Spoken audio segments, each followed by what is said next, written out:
Wika, ano na sa kamay mo? May itlog kami sa KFC, guys. Saka may baon.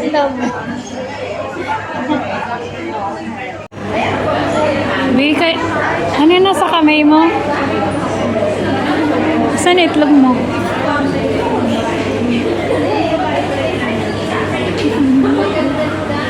Kainin mo na yung itlog mo. Kainin mo na itlog niya. Kainin mo na yung itlog. Kainin mo na yung itlog niya. Pasagin mo na yung itlog niya para makain mo na. Kainin mo ng buo. Baliw. Baliw naman may mapanood niya yan sa vlog mo. Ganunin mo nga ni ang itlog niya. Asa? Sumunod naman. Ay, malasado. Bulok. Bulok na yung itlog niya. Hindi na itong dato.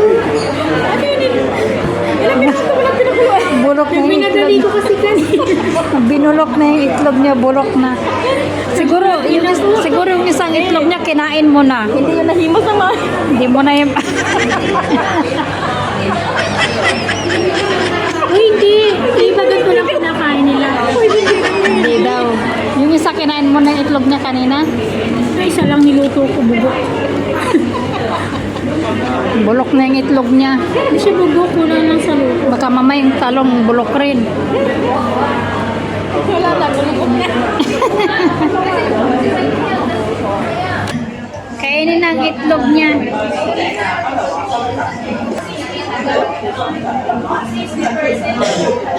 Hindi siya.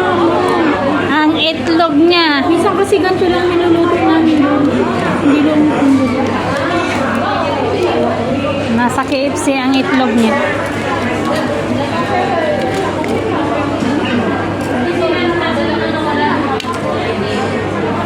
Anong namnamin mo? Namnamin mo yung itlog niya? May sinasabi ako, iba yung sagot mo. Nanamnamin daw yung itlog niya. Tagtatlong piraso. Ang alin?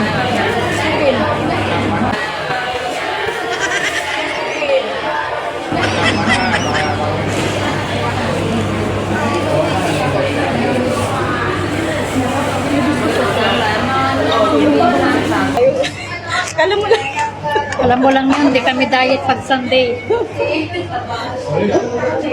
Diet kami ng 6 days.